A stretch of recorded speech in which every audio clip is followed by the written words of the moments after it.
শুধু স্ত্রীর সাথে খারাপ ব্যবহার করার কারণে কিয়ামতের ময়দানে আল্লাহ পাক হাজার হাজার স্বামীদেরকে আল্লাহ পাক জাহান্নামের মধ্যে ঢুকিয়ে দেবেন। কিয়ামতের মাঠে যদিও তাদের অনেক আমল ছিল, নামাজ ছিল, রোজা ছিল, তাদের আমল নামে হজ ছিল, যাকাতের মতো সওয়াবও তাদের আমল নামে ছিল, কিন্তু স্ত্রীর হক না আদায় করার কারণে, স্ত্রীর সাথে খারাপ ব্যবহার করার কারণে আমার আল্লাহ পাক কিয়ামতের মাঠে তাদের ঠিকানা করে দিবে জাহান্নাম। আল্লাহ পাক ওই সমস্ত স্ত্রীগুলোকে ডাক দিবেন, ডাক দিয়ে বলবেন, বলো তোমার স্বামীর সম্বন্ধে তোমার কোনো অভিযোগ আছে? স্ত্রী ডাক দিয়ে বলবে, ইয়া আল্লাহ, হ্যাঁ, আমার স্বামী আমার হকগুলো আদায় করে নাই, আমার স্বামী আমার হক আদায় করে নাই, সে আমার উপরে জুলুম করেছে, নির্যাতন করেছে, সে আমার হকগুলো আদায় করে নাই। আমার আল্লাহ বলবে, তুমি কি তাকে ক্ষমা করবে? স্ত্রী যদি বলে, আল্লাহ আমি তাকে ক্ষমা করে দিলাম, আমার আল্লাহ বলবে, যাও তোমরা দুজনেই জান্নাতি। কিন্তু স্ত্রী যদি বলে, আল্লাহ আমি তাকে ক্ষমা করতে পারবো না, কারণ এতটা জুলুম করেছে, আমি শুধুমাত্র এই কিয়ামতের ময়দানের অপেক্ষায় ছিলাম যে কিয়ামতের ময়দানে আল্লাহর কাছে আমি অভিযোগ করব, কারণ দুনিয়াতে আমার অভিযোগ শোনার মতো কোনো ব্যক্তি ছিল না।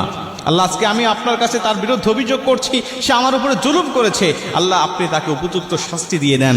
আমার আল্লাহ পাক তখন ওই স্বামীকে ঠেকিয়ে দিবেন, বলবেন, না তোমার জন্য জান্নাত যাওয়া যাবে না, তোমার জন্য জাহান্নাম ওয়াজিব হয়ে গেছে, কারণ তুমি বান্দার হক নষ্ট করেছো, তুমি তোমার স্ত্রীর হক নষ্ট করেছো। তোমার স্ত্রী ক্ষমা করবে না যতক্ষণ, তোমাকে জান্নাতে ঢুকতে দেব না ততক্ষণ। কিয়ামতের ময়দানে এরকম ভাবে আল্লাহ পাক প্রতিটা স্ত্রীর কাছ থেকে আল্লাহ পাক সাক্ষ্য নেবেন। আমরা অবশ্যই চেষ্টা করবো স্ত্রীর হকগুলো আদায় করার জন্য। নবীজির কাছে একজন সাহাবী গেলেন, হাকিম ইবনে মুআবিয়া বলছেন, আমার বাবা গিয়ে বলছেন, ইয়া রাসূলুল্লাহ আমাকে কিছু উপদেশ দেন, যে উপদেশটা আমি গ্রহণ করব, সেই উপদেশটা আমি মেনে নেব। নবীজি বলছে, শোনো, তুমি তোমার স্ত্রীর 4টি হক আদায় করবে, তুমি তোমার স্ত্রীর 2টি হক দিবে, আর 2টা থেকে তুমি বর্জন রাখবে, 2টা থেকে তুমি বিরত থাকবে। হাকিম ইবনে মুআবিয়া বলছেন, আমার বাবা নবীজির কাছে গেলেন, গিয়ে বলছেন, ইয়া রাসূলুল্লাহ আমাকে কিছু উপদেশ দেন। নবীজি সাল্লাল্লাহু আলাইহি সাল্লাম বলছেন, তুমি তোমার স্ত্রীর সাথে 4টি ব্যবহার করবে, 4টি হক তুমি আদায় করবে। 1 নম্বরে, তুমি যে মাপের খাবে, তুমি যে পরিমাণের খাবে, বা তুমি যে মানের খাবে, এই মানের খাওয়াটা তোমার স্ত্রীকে খাওয়ানোর চেষ্টা করবে। তুমি ভালো খাও বাহিরে, আর তোমার স্ত্রী ঘরের মধ্যে কি খাচ্ছে না খাচ্ছে কোনো রকম তোমার কোনো খেয়াল নেই। তুমি এক জায়গায় থাকো, তোমার স্ত্রী আরেক জায়গায় থাকে, তুমি ভালো ভালো খাও, তোমার স্ত্রীকে খাবার কোনো খোঁজ নাও না। এটা কোনো ভালো স্বামীর আদর্শ হতে পারে না, কোনো স্বামীর কাজ হতে পারে না। অতএব তুমি যে মানের খাবে, তোমার স্ত্রীকে সে মানের খাওয়াবে। 2 নম্বরে, তুমি যে মানের পরবে, তোমার স্ত্রীকেও ঠিক একই মানের পরাবে। তুমি ভালো ভালো পোশাক পরো, প্রতি মাসে তুমি পোশাক চেঞ্জ করো, প্রতি ঈদে তুমি দামি দামি কাপড় কেনো, কিন্তু তোমার স্ত্রীর কোনো খবর নাই, তোমার স্ত্রীর কোনো খোঁজ নাই। এটা হবে না। তুমি যে মানের পরবে, তোমার স্ত্রীকে সেই মানের পরানোর চেষ্টা করবে। এই 2টি কাজ তুমি করবে, আর 2টি কাজ থেকে তুমি বিরত থাকবে। 1 নম্বরে, তুমি 4টির মধ্যে 3 নম্বর হলো, তুমি তোমার স্ত্রীর মুখে কখনো আঘাত করবে না, তার মুখে, চেহারায়, ফেসে কোনো আঘাত করবে না।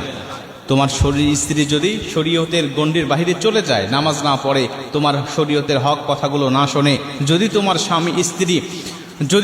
স্ত্রী নামাজ না পড়ে বা শরীয়তের গণ্ডির মধ্যে যদি না থাকে, তাহলে তুমি মৃদু প্রহার করতে পারো, কিন্তু আগেই নয়, বিছানা আলাদা করে দিবে, শারীরিক পারিবারিক একটা বৈঠক করবে, বোঝানোর চেষ্টা করবে। তারপরেও যদি সে না শোনে, তাহলে তুমি তাকে মৃদু আঘাত করতে পারো, কিন্তু ফেসে আঘাত করতে পারবে না, ফেসে তুমি মারতে পারবে না। এরপরে 4 নম্বর হলো, তুমি তোমার স্ত্রীকে কখনো কটু কথা বলে তাকে আঘাত দিবে না।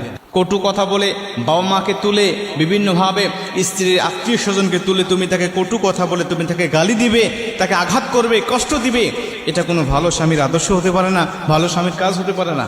এই 4টি হক যদি তুমি আদায় করতে পারো, আমার আল্লাহ তোমাকে ক্ষমা করবে, আমার আল্লাহ তোমাকে আদর্শবান স্বামী হিসাবে গ্রহণ করে নেবে।